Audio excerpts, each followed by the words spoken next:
পাগল খাবার খুঁজতে এসেছিল। বদরাগী মালতী তার অনাথ ভাইজিকেই দান করে বিদায় করল।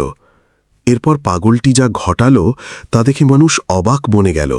দর্শক, দেবী দুর্গার শহর কলকাতা তথা তিলোত্তমা, যেথায় মন্দিরে চলতে থাকা মন্ত্রের আওয়াজে ভক্তদের মন তৃপ্তি পেত, যেথায় হুগলি নদীর তীরে সকল দুঃখী ঠাঁই পেত, অথচ এই ব্যস্ত শহরেরই কোনো নোংরা ও ঘিঞ্জি বস্তিতে ঠিক এমন বাড়িও ছিল যেথায় মনুষ্যত্ব প্রতিনিয়ত গলা টিপে মারা হতো। বাড়ির ওই স্যাঁতস্যাঁতে এবং ভাঙাচোরা বারান্দায় ২১ বর্ষীয় রীনা দাঁড়িয়েছিল। তার কপাল ফাঁকা ছিল আর পরনে একটি মলিন সুতির জামা পরানো ছিল। এমনও ছিল যখন ওই ঘরেই তার হাসির আওয়াজে খুশির জোয়ার বয়ে যেত। মাত্র কিছুদিন পূর্বেই তো মেয়েটি ওই বাড়িতে নতুন জামা গায়ে মনে হাজারো আশা নিয়ে পালিতা কন্যা সেজেছিল। তবে তার কপাল ঠিক এমন বাজে চাল দিল যে আসার কিছুকাল পরেই এক অসুখে তার জেঠার প্রয়াণ ঘটল। জেঠার চিতার ধোঁয়া তখনও শান্ত হয়নি। এরই মাঝে ওই ঘরের সদস্যরা রীনার ভবিষ্যৎকে অন্ধকারের অতলে ফেলে দিল। যেই ফ্ল্যাটে সে মেয়ে সেজে ঢুকেছিল, এখন সে ওই ফ্ল্যাটের একদম সস্তা দরের কাজের লোক বনেছিল। ঝাঁটা আর জল মেখে মেঝে মুছতে মুছতে রীনার চামড়া ফেটে গিয়েছিল। তার হাতের পাতা রোজই ব্যথা করত, অথচ কষ্টের প্রতি নজর করার ফুরসত তার জুটত না।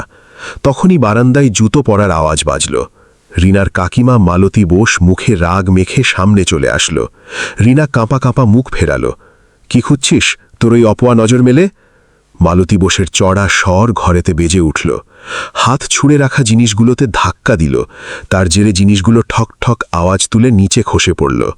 রীনা ত্রস্ত হয়ে সরে দাঁড়াল। তার দু চোখ কান্নায় ভিজে উঠল। কাকিমা, আমি পুরো ঘর গুছিয়ে রেখে দিয়েছি।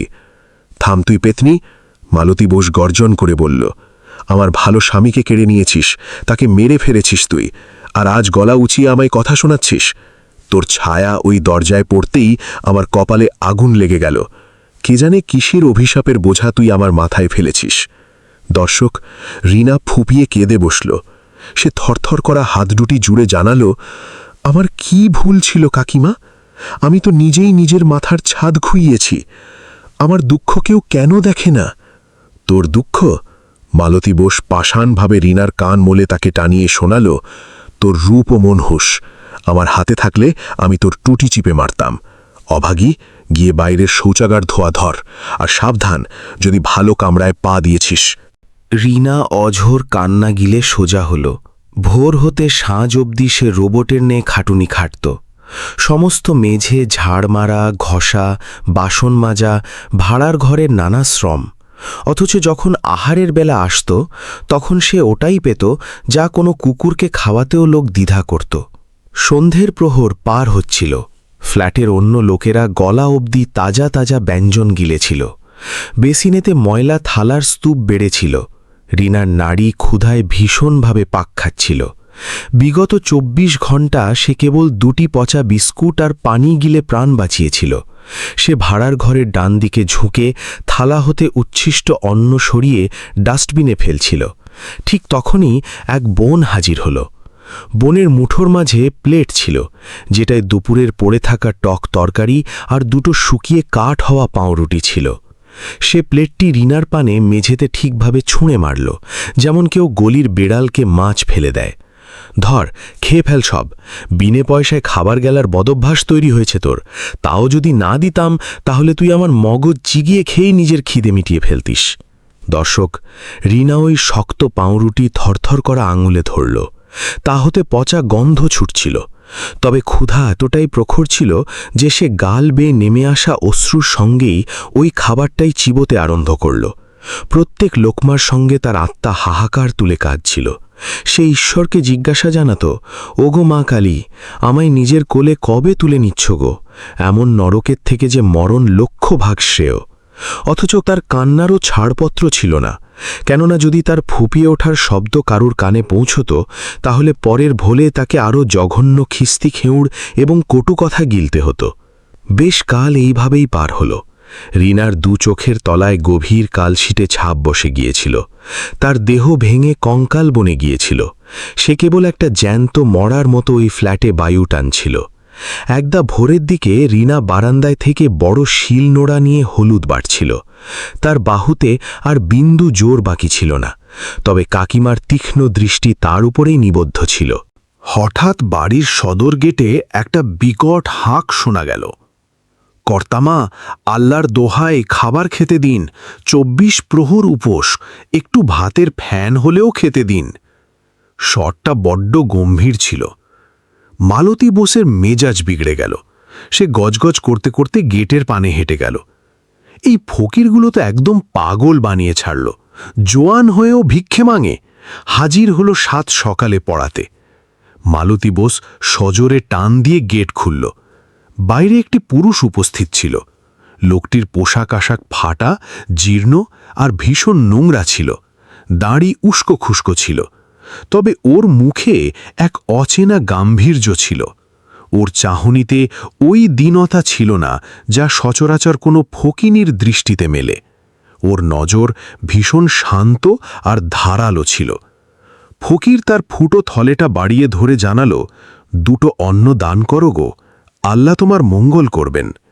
মালতী বোস ওকে উপর হতে নিচ অব্দি তাচ্ছিল্যের চোখে মাপল আর ধমক দিয়ে উঠল, যা ফুটে দিক পানে, আমার ডেরায় তোর তরে কোনো ভাত নেই। রাস্তার একটা ফোকটিয়া ভিখিরি, নিজে হাত পাতে আবার পরকে আশীর্বাদ শোনাচ্ছে। ফকির কিছুই জানালো না। সে নীরবে পিছন ফিরছিল যে তক্ষুনি মালতী বোসের দৃষ্টি ভেতরের বারান্দায় পায়ের উপর গুটিসুটি, ঘাম আর নোনা জলে সিক্ত রিনার দিকে গেল। মালতী বোসের মগজে এক ভীষণ পৈশাচিক আর নির্দয় ফন্দি গজাল। ওর মুখে এক কুটিল হাসি ফুটে বেরোল। থাম! মালতী কাকি চেঁচিয়ে উঠল। ফকির ওইখানেই আটকে গেল আর ঘাড় ঘোরাতে লাগল। মালতী কাকি লম্বা কদমে বারান্দার পানি ছুটল। রিনা যে ঘাড় গুজে এক মনে মশলা বাটছিল, মেয়েটা বিন্দু বিসর্গ আঁচ পেল না। তার পূর্বেই যে রিনা শব্দ করতে যেত, মালতী কাকি ওর মাথার বেড়ি কোষে চেপে ধরল আর মেয়েটিকে মেঝেতে ঘষ্টে গেটের পানে হিজড়াতে থাকল। কাকিমা, ছাড়ুন আমাকে, খুব লাগছে। আমি কি ঘটিয়েছি কাকিমা? রিনা যন্ত্রণায় হাউমাউ করে উঠল। সে কনুইয়ের উপর ভর রেখে টেনে গেটে চলে আসলো। মালতী কাকি রিনাকে দ্বিগুণ জোর লাগিয়ে রাস্তার দিকে ধাক্কা মেরে দিল। রিনার টালমাটাল অবস্থা হয়ে গেল এবং সে সোজা সেই পাগলটার জুতোর পাশে গিয়ে মুখ থুবড়ে পড়ে গেল। তার হাঁটুতে এবং কপালে ছড়ে গিয়ে গেল এবং সেখানতে রক্ত ঝরতে শুরু করল। দর্শক, রিনা ঘাবড়ে গিয়ে ওঠার চেষ্টা করে চলল। সামনে রাস্তায় দাঁড়িয়ে থাকা পাগলটা এক পা পিছিয়ে গেল। মালতী কাকি সদর গেটে দাঁড়িয়ে নিজের বুকে হাত বেঁধে ওই পাগলকে উদ্দেশ্য করল, তুই খাবার খুঁজছিলি বা চাল চাইছিলি? নে, এটা চাল তো নয়, তবে আমার বাড়ির সবচেয়ে বাজে আপদ। আজ থেকে তুই ওকে তোর সাথে নিয়ে যা। যা মন চায় কর এর সাথে, বেচে দে, মেরে ফেল, অথবা নিজের সাথে ভিক্ষে করা। আমায় এই ডাইনির মুখ যেন দ্বিতীয়বার দেখতে না হয়। দর্শক, রিনার বুক যেন স্পন্দন ভুলে গেল। তার নিজের কানকে বিশ্বাস হচ্ছিল না। সে তাড়াতাড়ি পিছিয়ে ফিরে দরজার দিকে গেল এবং নিজের কাকিমার পা জড়িয়ে ধরল। না কাকিমা, এমন করবেন না, আল্লাহর দোহাই। রিনা কেঁদে কেঁদে মিনতি করল, আমি আপনার সমস্ত জুলুম সয়ে নেব। আপনি আমায় খেতে দেবেন না, আমায় পিটিয়ে মারবেন, কিন্তু আমায় এই অচেনা লোকের সাথে এমনভাবে তাড়িয়ে দিয়ে বের করে দেবেন না। আমার এই দুনিয়ায় কেউ নেই। আমি কোথায় যাব কাকিমা? আমার উপর কৃপা করুন। রিনার চোখের জল মালতী কাকির পা ভিজিয়ে দিচ্ছিল, কিন্তু সেই নিষ্ঠুর মনের মানুষের ওপর কোনো প্রভাব পড়ল না। সে কোষে নিজের পা সরাল, যার ফলে রিনা ফের উল্টে গিয়ে পড়ল। এক ডাইনির ওপর কৃপা করব আমি? তুই আমার জ্যাঠাকে গিলে খেয়েছিস। এখন আমি তোকে 1 সেকেন্ডও এখানে বরদাস্ত করতে পারব না। মালতী কাকি সেই পাগলটার দিকে দেখল, যে একেবারে চুপ দাঁড়িয়ে তামাশা দেখছিল। নিয়ে যা একে তোর সাথে। যদি আজকের পর এ আমায় এই রাস্তাতেও চোখে পড়ে, তবে একে জ্যান্ত পুড়িয়ে মারব। এটুকু বলে মালতী কাকি সেই বাড়ির ওই ভারী লোহার দরজাটা সর্বশক্তি দিয়ে রিনার মুখের উপর আটকে দিল। খটাস! দরজা লাগার সেই প্রতিধ্বনি রিনার বুক চিরে চলে গেল। ওই দরজার সাথেই তার জীবনে বেঁচে থাকা সমস্ত পথও চিরতরে বন্ধ হয়েছিল। রাস্তায় নিস্তব্ধতা নেমে এলো। কেবল রিনার ফুপিয়ে কাদার আওয়াজ সেই ফাঁকা রাস্তার দেওয়ালগুলোর সাথে ধাক্কা খাচ্ছিল। সে গেটের সাথে মাথা ঠেকিয়ে গভীরভাবে কাঁদছিল। নিজের খারাপ কপালকে দুষছিল। দর্শক, অন্যদিকে সেই পাগলটা কিছু না বলে কেবল রিনাকে দেখছিল। ওর চোখে রিনার প্রতি কোনো লালসা বা খারাপ উদ্দেশ্য ছিল না, বরং এক এমন মায়া ছিল যা বোঝার রিনার জন্য ওই মুহূর্তে কঠিন ছিল। কিছুক্ষণ পর যখন রিনার আর্তনাদ ফুপিয়ে কাঁধায় বদলে গেল এবং তার চোখের জল ফুরোতে লাগল, তখন সেই পাগলটা নিজের ভারী কদমে রিনার দিকে এগিয়ে আসতে আসতে বলল, ওঠো। পাগলটার গলার আওয়াজে এক অচেনা গাম্ভীর্য এবং স্থিরতা ছিল। যে দেওয়ালগুলোর ভেতরে ভালোবাসা মরে গেছে সেখানে মাথা ঠুকলে শুধু রক্ত বেরোয়, দরজা খোলে না কখনো। রিনা নিজের ফুলে যাওয়া চোখ দিয়ে ওই পাগলটাকে দেখল। সে বুঝতে পারছিল না যে সে কি করবে, কিন্তু তার কাছে এখন হারানোর মতো আর কিছুই বাকি ছিল না। পাগলটা সেখান থেকে আস্তে আস্তে এগোতে লাগল। রিনা কিছুক্ষণ সেই বন্ধ গেটটার দিকেই তাকিয়ে রইল এবং তারপর নিজের চোখের জল মুছে হতাশা এবং ভয়ের সাথে সেই অচেনা পাগলটার পিছু পিছু নিজের নতুন ও অজানা পথের দিকে চলতে শুরু করল। দর্শক, কলকাতার সেই সরু গলিগুলো থেকে বেরিয়ে তারা দুজন এখন মূল রাস্তার দিকে এসে পড়েছিল। রিনার পা টলছিল, তার গালে কান্নার দাগ শুকিয়ে গিয়েছিল, কিন্তু চোখ হতে জল ঝরা বন্ধ হচ্ছিল না। প্রতিটি কদমের সাথে তার নিজের কাকিমার সেই তিক্ত কথাগুলো আর আটকে যাওয়া সেই ভারী দরজাটার কথা মনে পড়ে যাচ্ছিল। যে জগৎটাকে সে নিজের বলে মেনেছিল, তারা তাকে এক লোহমায় অনাথ করে দিয়েছিল। সে একটি ময়লা ফাটা কাপড় পরা পাগলটার পিছু পিছু চলছিল। সে নিজেই জানত না যে সে কোথায় যাচ্ছে, তার গন্তব্য কি। এই লোকটা কি তাকে বেচে দেবে? সে কি তাকে ভিক্ষে করতে বাধ্য করবে? রিনার মাথায় আজে বাজে সব চিন্তাভাবনা ভিড় করছিল। সে হঠাৎ রাস্তার ধারে দাঁড়িয়ে গেল এবং ডুকরে কাঁদতে লাগল। তার পুরো শরীর ডুকরে কেঁদে ওঠার চোটে কাঁপছিল। তার থেমে যাওয়ার শব্দ পেয়ে সেই পাগলটাও থেমে গেল। সে ঘুরে রিনার দিকে তাকাল। রিনার ফুলে যাওয়া চোখ আর লাল হয়ে যাওয়া চেহারা সেই কষ্টের বয়ান দিচ্ছিল যা সে গত কয়েক মাস ধরে সহ্য করে এসেছিল। পাগলটা আস্তে আস্তে তার কাছে এলো। তার চোখে সেই ছন্ন ছাড়া ভাবটা ছিল না যা সাধারণত রাস্তায় ঘুরে বেড়ানো লোকদের মধ্যে থাকে। ওর দৃষ্টিতে এক অদ্ভুত গভীরতা এবং স্থিরতা ছিল। সে রিনাকে কাঁদতে দেখল এবং তারপর এক অত্যন্ত শান্ত কিন্তু ভারী এবং গম্ভীর গলায় জানালো, কেঁদো না। আজকের পর তোমার এই চোখের জল আর কেউ ঝরাতে পারবে না। রিনা হতবাক হয়ে গেল। রাস্তায় ঘোরাঘুরি করা একজন লোক তাকে সুরক্ষার এমন ভরসা দিচ্ছিল যেন সে খুব বড় কোনো ব্যক্তিত্ব। তার গলার স্বরে এতটাই আত্মবিশ্বাস ছিল যে রিনার কান্না এক মুহূর্তের জন্য থেমে গেল। সে ফ্যাল ফ্যাল দৃষ্টিতে সেই পাগলটাকে দেখতে লাগল। দর্শক, তখনই হঠাৎ পেছন থেকে এক তীক্ষ্ণ সাইরেনের শব্দ এলো। পুলিশের একটি জিপ সজোরে ব্রেক কষে ঠিক তাদের পাশেই এসে থামল। গাড়িটা থামতেই তার ভেতর থেকে এক মোটা ইন্সপেক্টর বাইরে বেরিয়ে এলো। তার চেহারায় ক্ষমতার অহংকার এবং চোখে রাগ স্পষ্ট ফুটে উঠছিল। ইন্সপেক্টরের নজর প্রথমে কাঁদতে থাকা ও ভয় পেয়ে থাকা রিনার উপর পড়ল, আর তারপর সেই ছেঁড়া হাল পাগলটার উপর। এক অত্যন্ত সুন্দরী যুবতী, অনাথ, এবং তার সাথে এক নোংরা পাগল। ইন্সপেক্টরের মেজাজ চড়ে গেল। কোনো কিছু না ভেবেই ইন্সপেক্টর সোজা পাগলটার কাছে গেল এবং সে তার কলারটা অত্যন্ত নির্মমভাবে খামচে ধরল। আবে শালা ভিখারি! ইন্সপেক্টর সজোরে গর্জে উঠল। এই ভদ্র মেয়ের সাথে কি করছিস রে? একে কিডন্যাপ করে নিয়ে যাচ্ছিস নাকি? চেহারা দেখেই তোকে আমার খুব বড় কোনো শয়তান বলে মনে হচ্ছে। এর আগেই যে পাগলটা কিছু বলতো, ইন্সপেক্টর নিজের হাত ওঠালো এবং সম্পূর্ণ শক্তি দিয়ে এক জোরদার চড় পাগলটার গালে কষিয়ে দিল। চটাস! চড়ের শব্দে রাস্তায় চলতে থাকা কিছু মানুষও দাঁড়িয়ে গেল। রিনা ভয়ে চিৎকার করে উঠল। না বাবু, না, এনাকে মারবেন না। ইনি আমাকে কিডন্যাপ করেননি। আমাকে আমার কাকিমা ঘর থেকে... তুই চুপ কর বেচারি, ইন্সপেক্টর রিনাকে ধমক দিয়ে বলল। তুই জানিস না এই রাস্তা ছাপ শালার ব্যাটারাই কত ভয়ঙ্কর হয়? এক্ষুনি এর ব্যবস্থা করছি। চড় খাওয়ার পরও সেই পাগলটা নিজের জায়গা থেকে 1 ইঞ্চিও সরল না। সে নিজের গালে হাত পর্যন্ত রাখল না। সে ধীরে ধীরে নিজের মাথা তুলল এবং নিজের লাল হতে থাকা চোখ দিয়ে ইন্সপেক্টরকে ঘোরা শুরু করল। তার দৃষ্টিতে কোনো ভয়, কোনো কাকুতি মিনতি ছিল না। তার চোখে এক এমন ভয়ঙ্কর এবং প্রাণঘাতী নিস্তব্ধতা ছিল যা দেখে যে কোনো সাধারণ মানুষের আত্মাই কেঁপে উঠবে। সে একটি বাঘের মতো ইন্সপেক্টরকে দেখছিল, যে নিজের শিকারের ঘাড় মটকে দেওয়ার ঠিক আগে তার দিকে তাকিয়ে থাকে। ইন্সপেক্টর সেই পাগলটার চোখের দিকে তাকিয়ে এক মুহূর্তের জন্য ভেতর থেকে শিউরে উঠল। তার অহংকার টলমল করতে লাগল, কিন্তু নিজের উর্দির দাপট বজায় রাখার জন্য সে আরও জোরে চিৎকার করে উঠল, শালা, নিজের চোখ নিচে নামা, না হলে তোর দুজো চোখ উপড়ে নিয়ে মার্বেল খেলব। এক্ষুনি এই মুহূর্তে থানায় নিয়ে গিয়ে তোর চামড়া না গুটিয়েছি তো আমার নামও। ইন্সপেক্টর নিজের কথা শেষও করতে পারেনি যে তখনই রাস্তার অন্য দিক থেকে একজন হাবিলদার পাগলদের মতো দৌড়াতে দৌড়াতে এলো। সেই ঘামে জবজবে ছিল, তার শ্বাস চুল্লির মতো চলছিল। তার হাতে একটি মোবাইল ফোন ছিল, যাতে কারোর একটি ছবি খোলা ছিল। সাহেব, ও সাহেব, থেমে যান। হাবিলদার হাঁপাতে হাঁপাতে ইন্সপেক্টরের কাছে পৌঁছালো। কি রে, মাঝখানে কেন লাফ মারছিস? ইন্সপেক্টর বিরক্ত হয়ে বলল। হাবিলদার কাঁপতে থাকা হাতে সেই মোবাইল ফোনটি ইন্সপেক্টরের চোখের সামনে ধরল এবং তার কানের কাছে গিয়ে রুদ্ধ গলায় কিছু ফিসফিস করল। ফোনের স্ক্রিনে যে ছবিটা ছিল এবং হাবিলদার যে কথাটা ইন্সপেক্টরের কানে বলল, তা শুনতেই ইন্সপেক্টরের মুখের রং এমন ফ্যাকাশে হয়ে গেল যেন কেউ তার শরীরের সমস্ত রক্ত শুষে নিয়েছে। তার চোখ কপালে উঠে গেল, তার কপালে ঠান্ডা ঘামের বিন্দু ফুটে উঠল। যে হাত দিয়ে সেই পাগলটাকে চড় মেরেছিল, সেই হাতটা পক্ষাঘাতগ্রস্ত কাঠির মতো কাঁপতে লাগল।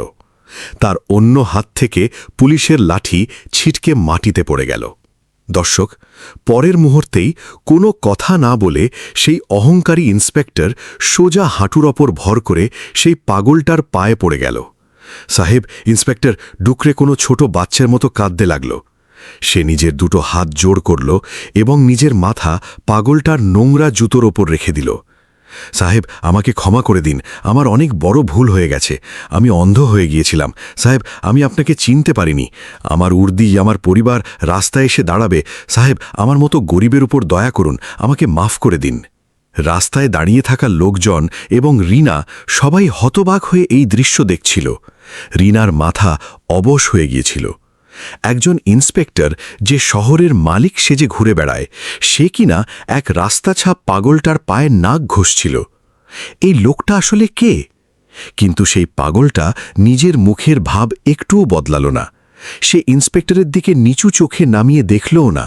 সে এমনভাবে দাঁড়িয়েছিল যেন তার পায়ে কোনো মানুষ নয়, বরং কোনো পোকামাকড় পড়ে আছে। ইন্সপেক্টরের ক্ষমার কোনো উত্তর না দিয়েই পাগলটা নিজের মুখ রিনার দিকে ঘোরাল এবং শুধু একটি কথা বলল, চলো।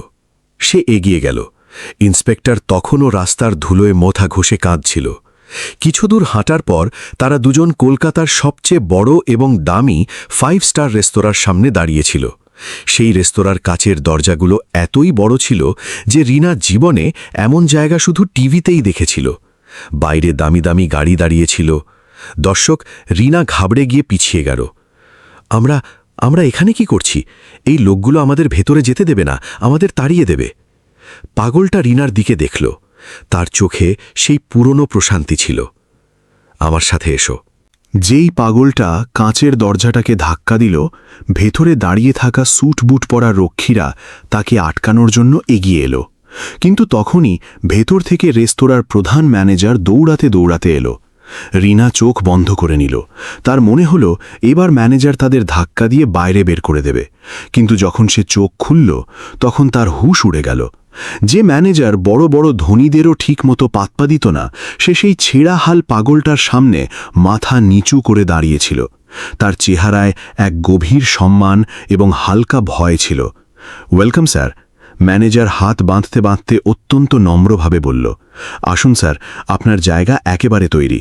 ম্যানেজার নিজে তাদের আগে আগে হেঁটে তাদের রেস্তোরাঁর সবচেয়ে দামি এবং প্রাইভেট ভিআইপি সেকশনে নিয়ে গেল। সেখানকার সোফাগুলো মখমলের ছিল এবং টেবিলে রূপোর বাসন রাখা ছিল।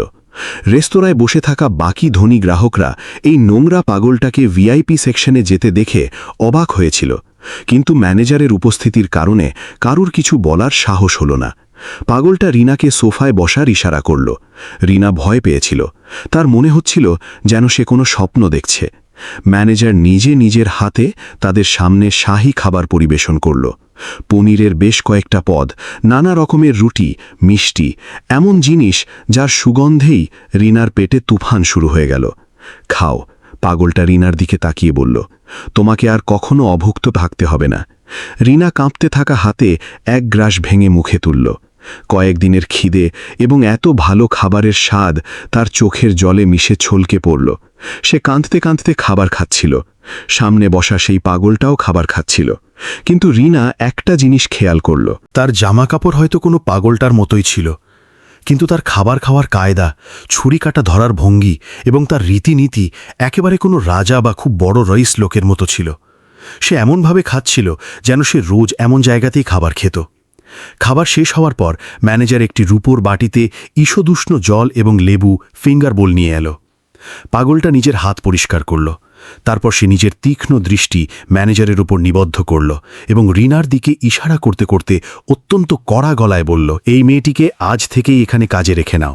ম্যানেজার না রিনার পুরনো আর নোংরা কাপড়ের দিকে দেখল, না তার যোগ্যতা জিজ্ঞেস করল, আর না কোনো প্রশ্ন করল। সে সঙ্গে সঙ্গে মাথা নিচু করল এবং বলল, জি স্যার, একেবারে স্যার, আজ থেকেই এই আমাদের নতুন কর্মচারী। রিনার হাত থেকে জলের গ্লাসটা ফোসকাতে ফোসকাতে বাঁচল। তার চোখ কপালে উঠে গিয়েছিল। সে এক দৃষ্টে সেই পাগলটাকে দেখতে লাগল। তার মাথায় প্রশ্নের এক ভয়ানক ঝড় বইছিল। এই লোকটা কে? পুলিশের পায়ে কেন পড়ে? এত বড় রেস্তোরাঁর ম্যানেজার এক ইশারায় বিনা প্রশ্নে আমাকে চাকরি কিভাবে দিতে পারে? এ কোনো সাধারণ পাগলটা নয়, এর পেছনে কোনো অনেক বড় সত্য লুকিয়ে আছে। রিনা সেই রেস্তোরাঁর ঝিকমিক করতে থাকা আলোগুলোর মাঝখানে বসেছিল এবং সামনে বসে থাকা সেই রহস্যময় মানুষটি তখনও পুরোপুরি চুপ ছিল। দর্শক, সেই 5 স্টার রেস্তোরাঁ ঝিকমিক করতে থাকা জগৎটা রিনার কাছে একেবারেই নতুন ছিল, যেখানে কাল পর্যন্ত তার জুটত এঁটো আর বাসি রুটি। আজ সেই রেস্তোরাঁরই পরিষ্কার পরিচ্ছন্ন রান্নাঘরে সে শানের সাথে কাজ করছিল। ম্যানেজার এবং বাকি কর্মীরা তার সাথে এমন আচরণ করত যেন সে কোনো সাধারণ কর্মচারী নয়, বরং রেস্তোরাঁর মালকিন। রিনার দিনগুলো এখন কাজের মধ্যে দিয়ে কাটতে শুরু করেছিল, কিন্তু প্রতি সন্ধ্যায় যখন সূর্য অস্ত যেত, তার নজর রেস্তোরাঁর কাচের দরজায় আটকে যেত। প্রতিদিন সন্ধে ঠিক 7টায় সেই পাগলটা ছেঁড়া পোশাকে রেস্তোরাঁর ভেতরে আসত। তার আসতেই ম্যানেজার কাঁপতে কাঁপতে নিজের চেয়ার থেকে উঠে দাঁড়াত এবং রেস্তোরাঁর সবচেয়ে ভিআইপি টেবিলটি খালি করিয়ে দিত। রিনা নিজের হাতে প্লেট সাজিয়ে তার জন্য খাবার নিয়ে যেত। সেই পাগলটা চুপচাপ খাবার খেত, রিনার দিকে এক অত্যন্ত প্রশান্তিময় দৃষ্টিতে দেখত এবং একটা পয়সাও না দিয়ে সেখান থেকে উঠে চলে যেত। ম্যানেজার হাত বেঁধে তাকে দরজা পর্যন্ত ছাড়তে যেত। এই নিয়ম বেশ কিছুদিন ধরে চলল। রিনার ভয় এখন বিস্ময় এবং এক অদ্ভুত আকর্ষণে বদলে গিয়েছিল।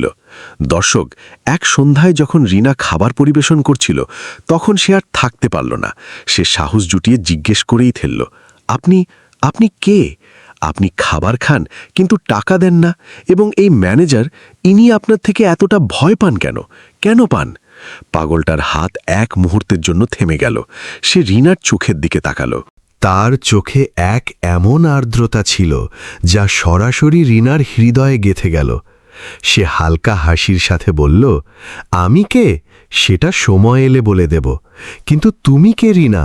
তোমার চোখে যে এই গভীর সমুদ্র রয়েছে, এতে কতই না কষ্ট লুকিয়ে আছে। তার গলার স্বরে এতটাই আপন ভাব এবং সহানুভূতি ছিল যে রিনার ধৈর্যের বাঁধ ভেঙে গেল। যে কষ্ট সে কয়েক মাস ধরে নিজের বুকে চেপে রেখেছিল, তা চোখের জল হয়ে ছলকে পড়ল। রিনা কাঁদতে কাঁদতে তাকে নিজের পুরো গল্প শুনিয়ে দিল। কিভাবে তার জেঠু মারা গেল, কিভাবে সে অনাথ হল, এবং কিভাবে তার কাকিমা মালতী বোস তাকে পেতনি বলে পশুদের চেয়েও খারাপ জীবন কাটাতে বাধ্য করেছিল। যখন রিনা তাকে বলছিল যে কিভাবে তাকে বাসি খাবার মাটিতে ছুঁড়ে দেওয়া হতো, তখন সেই পাগলটার মুঠি শক্ত হয়ে গেল।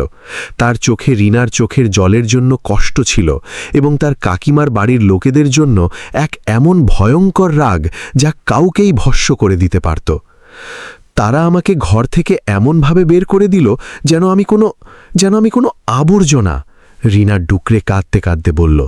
পাগলটা ধীরে ধীরে নিজের হাত বাড়ালো এবং রিনার কাঁপতে থাকা হাতগুলোকে নিজের শক্ত মুঠোয় ধরে নিল। তোমার জীবনের আবর্জনা ওই লোকগুলো ছিল রিনা, তুমি ন। সে এক ভারী এবং অত্যন্ত আবেগপ্রবণ গলায় বলল। যে লোকগুলো তোমাকে কাঁচের টুকরো মনে করে ফেলে দিয়েছিল, তারা খুব শিগগিরই জানতে পারবে যে তারা কোন কোহিনূর হীরা হারিয়ে ফেলেছে। এবার কান্না বন্ধ করো। আজকের পর যদি তোমার চোখ থেকে এক ফোঁটাও জল পড়ে তবে সেটা আমার হার হবে। সময় কেটে যেতে লাগল। সেই সন্ধ্যার সাক্ষাৎগুলোতে কখন রিনার কষ্ট সেই পাগলটার শক্তি হয়ে গেল, আর কখন পাগলটার নীরব সঙ্গ রিনার জীবন হয়ে গেল, দুজনের কেউই বুঝতে পারল না। দুজনের মধ্যে এক অত্যন্ত পবিত্র এবং গভীর ভালোবাসা গড়ে উঠেছিল। রিনার কাছে এখন এই বিষয়টার কোনোই গুরুত্ব ছিল না যে সে কে। তার জন্য শুধু এটুকুই যথেষ্ট ছিল যে এই অচেনা লোকটি তাকে সেই নরক থেকে বের করেছিল। দর্শক, একদিন যখন রিনা খাবার নিয়ে এলো, তখন পাগলটা খাবার খেল না। সে নিজের পকেট থেকে এক অত্যন্ত সাধারণ একটা সুতো বের করল এবং রিনার সামনে রেখে দিল। আমার কাছে তোমাকে পরানোর জন্য সোনা বা হীরের আংটি তো নেই রিনা। সে সোজা রিনার চোখের দিকে তাকিয়ে বলল, আমি তোমাকে রাজপ্রাসাদের সুখ তো হয়তো দিতে পারবো না, কিন্তু আমি তোমাকে কথা দিচ্ছি যে যতদিন আমার শরীরে শেষ নিঃশ্বাস আছে তোমার চোখে কখনো বিষণ্ণতার ছায়াও পড়তে দেব না। তুমি কি এই ছন্নছাড়াকে নিজের জীবনসঙ্গী বানাবে? রিনা ডুকরে কেঁদে পড়ল। এগুলো ছিল খুশির জল। যে জগৎ তাকে অপয়া আর অনাথ বলে ছুঁড়ে ফেলেছিল, আজ কেউ তাকে পূর্ণ সম্মানের সাথে নিজের জীবনে জায়গা দিচ্ছিল। রিনা কিছু না বলেই নিজের মাথা হ্যাঁ সূচকভাবে নাড়িয়ে দিল। দর্শক, পরদিন সকালে রিনা রেস্তোরাঁর বাইরে দাঁড়িয়েছিল। পাগলটা তাকে সেখানেই দেখা করতে বলেছিল। তখনই রাস্তায় এমন এক দৃশ্য দেখা গেল যা পুরো কলকাতার ট্রাফিক থামিয়ে দিল। 15-20টি কালো রঙের বিলাসবহুল মার্সিডিজ এবং BMW গাড়ির এক লম্বা ভিআইপি কনভয় সাইরেন বাজাতে বাজাতে রেস্তোরাঁর সামনে এসে থামল। আশেপাশের মানুষ চমকে গেল যে শহরে কোন বড় ব্যক্তিত্ব এসে গেছে। গাড়িগুলোর দরজা খুলল আর কালো চশমা এবং স্যুট পরা ডজন ডজন বডিগার্ড বাইরে বেরিয়ে এলো। তারা রাস্তায় একটি লাল গালিচা বিছিয়ে দিল। রেস্তোরাঁর ম্যানেজার দৌড়াতে দৌড়াতে বাইরে এলো এবং সোজা রিনার সামনে মাথা নিচু করে দাঁড়িয়ে গেল। ম্যাডাম, চলুন, সাহেব আপনার অপেক্ষা করছেন। রিনা হতভাগ হয়ে গেল। কিন্তু আমি তো ওনার অপেক্ষা করছি। ম্যাডাম, এই গাড়িগুলো সাহেবই আপনার জন্য পাঠিয়েছেন, একজন বডিগার্ড এগিয়ে এসে বলল। রিনা কিছুই বুঝতে পারছিল না। সে কাঁপতে থাকা পায়ে সবচেয়ে দামি গাড়িটিতে বসে পড়ল। কনভয়টি কলকাতার সবচেয়ে বড় এবং দামি শাহী রিসর্টের দিকে এগিয়ে চলল। রিসর্টের দৃশ্য কোনো স্বর্গের চেয়ে কম ছিল না। কোটি টাকার ফুল আনিয়ে পুরো প্রাসাদ সাজানো হয়েছিল। কলকাতার প্রতিটি গরিব এবং অনাথের জন্য 56 ভোগের ভোজ খোলা ছিল। রিনাকে একটি ঘরে নিয়ে যাওয়া হলো, যেখানে শহরের সবচেয়ে বড় ডিজাইনাররা তাকে 1 কোটির সোনার তারে বোনা লাল জোড়া পরালো। হীরের গয়নায় সজ্জিতা রিনাকে সত্যি এক অপ্সরার মতো লাগছিল। রিনা যখন মণ্ডপে পৌঁছল তখন তার চোখ কপালে উঠে গেল। সামনে সেই লোকটিই দাঁড়িয়েছিল যে তাকে ছেঁড়া পোশাকে সেই নরক থেকে বের করে এনেছিল। কিন্তু আজ সে কোনো পাগলটার বেশে ছিল না। সে রাজ পরিবারের মতো শাহী শেরওয়ানি পরেছিল, গলায় মহামূল্যবান মুক্তোর মালা ছিল এবং তার রীতিনীতি এমনই ছিল যে শহরের বড় বড় মন্ত্রী এবং নেতারা তার সামনে হাত বেঁধে দাঁড়িয়েছিল। পুরো দেশের জাতীয় টিভি চ্যানেলগুলোতে লাইভ ব্রেকিং নিউজ চলছিল। দেশের সবচেয়ে বড় বিলিয়নিয়ার এবং শিল্পপতির একমাত্র ছেলে বিক্রম রাজ চ্যাটার্জির আজ এক অত্যন্ত গোপন এবং শাহী বিয়ে হচ্ছে। অন্যদিকে কলকাতার সেই সরু গলিতে রিনাকে ঘর থেকে বের করে দেওয়ার পর বেশ কয়েক মাস কেটে গিয়েছিল, আর এই মাসগুলোতে মালতী কাকির ঘরের সর্বনাশ হয়ে গিয়েছিল। কর্ম তার নিজস্ব খেলা দেখিয়ে দিয়েছিল। মালতী কাকির ছোট ছেলে জুয়া খেলে ঘর এবং সমস্ত সম্পত্তি হেরে গিয়েছিল। পাওনাদাররা তাদের ঘর নিলাম করে দিয়েছিল। আজ সেই পরিবারটি সেই রাস্তার ওপরই একটি ভাঙা টিনের শেডের নিচে বসেছিল, যেখান থেকে তারা রিনাকে বের করে দিয়েছিল। ঘরে খাওয়ার মতো এক দানা খাবার ছিল না। খিদে ছটফট করতে থাকা মালতী কাকি এবং পরিবারের বাকি লোকজন একটি চায়ের দোকানে থাকা পুরনো টিভির দিকে চোখ আটকে রেখেছিল। টিভিতে সেই বিলিয়নিয়ারের শাহী বিয়ের সরাসরি প্রচার চলছিল। দেখ, এরাই হয় ভাগ্যবালী মানুষ, মালতী কাকি নিজের ভাগ্যকে দুষতে দুষতে বলল। আর একটা আমাদের এই পোড়া কপাল, যা দানা দুটোর জন্যও মুখাপেক্ষী। তখনই টিভির ক্যামেরা মণ্ডপে বসে থাকা কনের চেহারার দিকে জুম হলো। কনের চেহারা পুরো স্ক্রিন জুড়ে ঝলমল করে উঠল। চায়ের দোকানে বসে থাকা কাকিমা মালতী বোসের চোখ কপালে উঠে গেল। তার হাত থেকে চায়ের ভাঁড়টা মাটিতে পড়ে চুরমার হয়ে গেল। আরে আরে, বুড়ি মালতী চিৎকার করে উঠল, এ তো আমাদের রিনা! মালতী কাকি টিভির দিকে দেখল, তার পায়ের তলা থেকে মাটি সরে গেল। তার শরীরের সমস্ত রক্ত যেন জমে গিয়েছিল।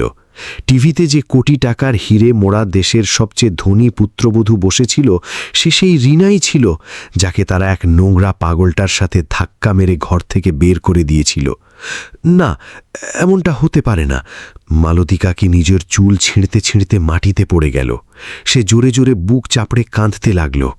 সে এখন বুঝতে পারছিল যে পাগলটাকে তারা গালিগালাজ করে বের করে দিয়েছিল, সে কোনো পাগলটা ছিল না, বরং সে কুবের ছিল, যে তাদের ঘরে ভাগ্য হয়ে এসেছিল। তবে ওদের দেমাক ওই কপালকে আজীবনের তরে তফাতে পাঠিয়ে রেখেছিল। তার সেই দিনের কথা মনে পড়ছিল, যখন সে বলেছিল, নিয়ে যা এই অপয়াটাকে। আজ সেই অপয়াই দেশের সবচেয়ে রইস মহারানী হয়ে গিয়েছিল, আর তারা নিজেরা রাস্তায় ভিক্ষে করার যোগ্য হয়ে গিয়েছিল। এটাই ছিল তাদের কর্মফল। দর্শক, রাতের সময় ছিল।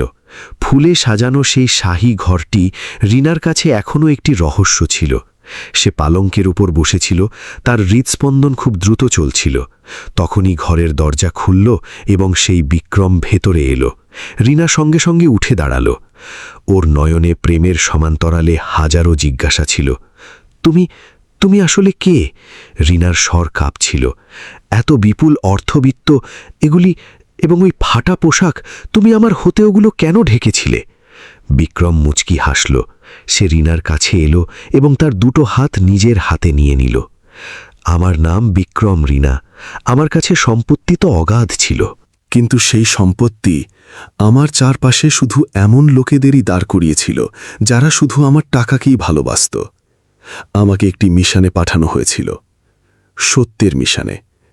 আমি কলকাতার রাস্তায় এটা দেখতে বেরিয়েছিলাম যে এই পৃথিবীতে কি এমন কোনো মানুষ বেঁচে আছে যে মানুষকে তার যোগ্যতা দিয়ে নয়, বরং তার আত্মা দিয়ে বিচার করে। বিক্রম রিনার কপালে ভালোবেসে চুমু খেল এবং আবেগপ্রবণ হয়ে বলল, আমি পৃথিবীর সবচেয়ে জঘন্য রূপ তোমার কাকিমার মধ্যে দেখেছি, কিন্তু পৃথিবীর সবচেয়ে পবিত্র এবং সত্যিকারের রূপ আমি তোমার ভেতর পেয়েছি। তুমি এক ছেঁড়া কাপড় পরা পাগলটার চোখের জলের ওপর ভরসা করেছিলে, তার ভালোবাসাকে আপন করেছিলে, যা সম্পত্তির খিদে থেকে একেবারে দূরে ছিল।